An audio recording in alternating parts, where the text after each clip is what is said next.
Bayangkan kamu seorang arkeolog yang sedang berlibur di Spanyol.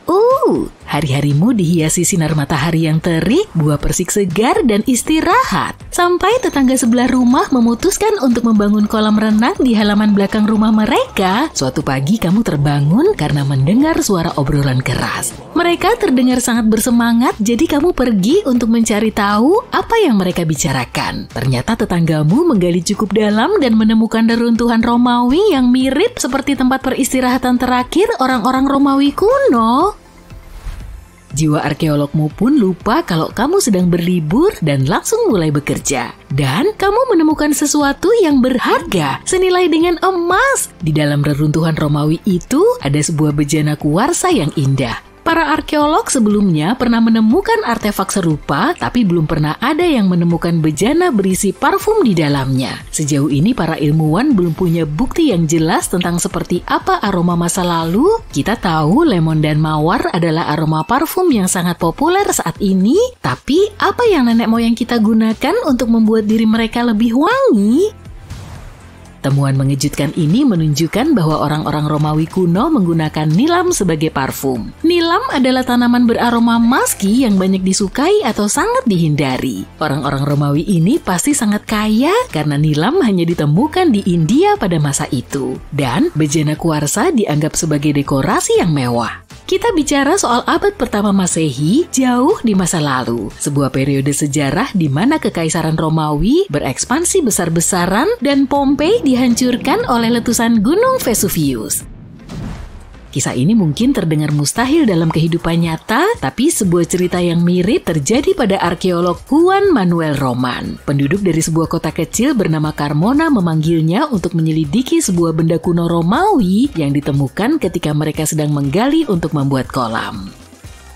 Para peneliti sudah tahu bahwa orang-orang Romawi adalah penggemar parfum. Mereka adalah peradaban pertama yang menghadirkan parfum dalam bentuk cair seperti yang kita lihat saat ini. Sebelum mereka, catatan menunjukkan peradaban Mesir juga banyak menggunakan wewangian, tapi bentuknya berbeda. Bagi orang-orang Mesir kuno, wewangian hadir dalam bentuk dupa. Mereka membakar mur, kemenyan, dan rempah-rempah lainnya selama upacara keagamaan. Kemudian setelah kelas penguasa mulai menerapkan praktik ini kepada masyarakat, semuanya mulai berubah. Rakyat biasa mulai menggunakan minyak esensial untuk parfum mandi demi kesenangan semata.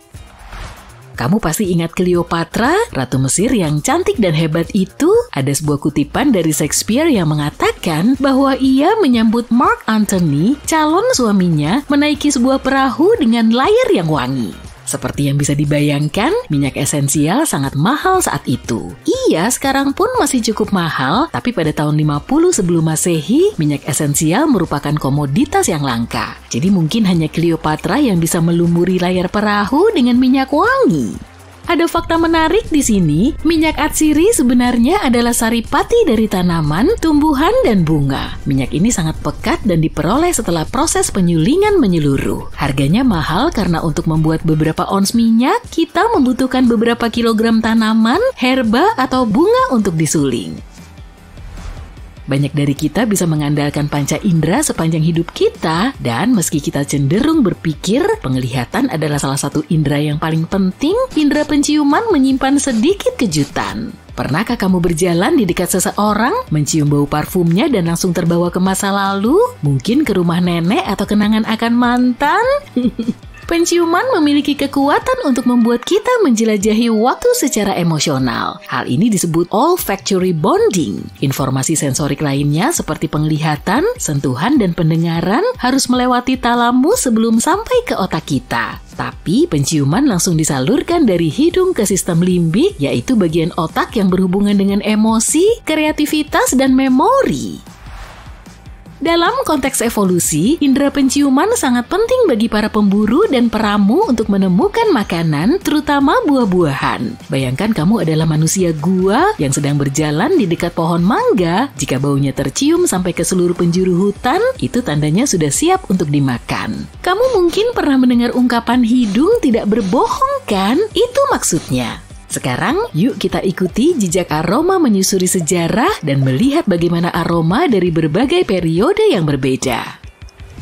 Kita sudah tahu Romawi kuno beraroma seperti nilam atau setidaknya sebagian darinya, tapi kalau kita maju ke tahun-tahun awal New York City, baunya akan sangat berbeda. Sekitar abad ke-18 terjadi revolusi industri. Saat itulah manusia menjadi ahli dalam membuat mesin yang mampu menjalankan banyak pekerjaan kita secara otomatis. Karena tidak lagi hanya bergantung pada pertanian, populasi manusia mulai semakin membesar, kota-kota pun semakin padat, dan coba tebak, baunya nggak begitu sedap.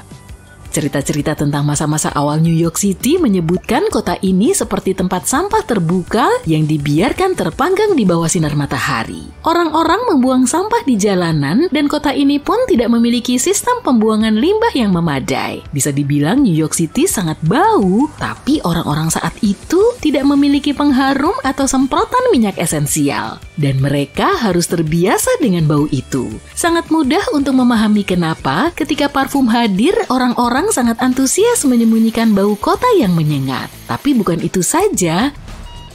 Bau tak sedap mulai dikaitkan dengan penyakit. Di Perancis, para ilmuwan dan dokter sangat khawatir orang-orang akan jatuh sakit hanya karena menghirup udara yang berbau tidak sedap. Jadi sebuah kepercayaan mulai berkembang bahwa parfum adalah cara untuk melindungi orang-orang dari bau tak sedap di kota. Tetap saja hanya orang kaya yang mampu membeli parfum. Menurut cerita, pada masa pemerintahan Ratu Elizabeth pertama, setiap tempat umum harus diberi wewangian karena ratu tidak tahan dengan bau tidak sedap. Awalnya, sebagian besar parfum dibuat secara alami dengan mencampurkan minyak esensial dan cairan pelarut. Salah satu parfum pertama dibuat oleh seorang tukang cukur asal Italia di kota Cologne, Jerman. Dan ya, itulah kenapa parfum ini disebut Eau de Cologne hingga saat ini. Ngomong-ngomong, wewangian pria ini yang berarti air yang mengagumkan digunakan oleh Napoleon dan merupakan wewangian yang terus diproduksi di dunia. Seiring berjalannya waktu dan perkembangan metode, merek Chanel muncul dengan mode baru. Chanel adalah merek pertama yang menggunakan bahan sintetis untuk membuat parfum terkenal di dunia, Chanel No. 5. Saat ini perusahaan parfum menjadi bagian dari industri bernilai jutaan dolar. Parfum tetap menjadi barang mewah sejak awal kemunculannya di zaman Romawi. Tapi setiap merek dan jenis parfum hadir dengan janji khusus. Parfum tertentu bisa membuatmu merasa lebih percaya diri, sementara parfum lainnya mempersiapkanmu untuk malam penuh romantisme dengan pasanganmu.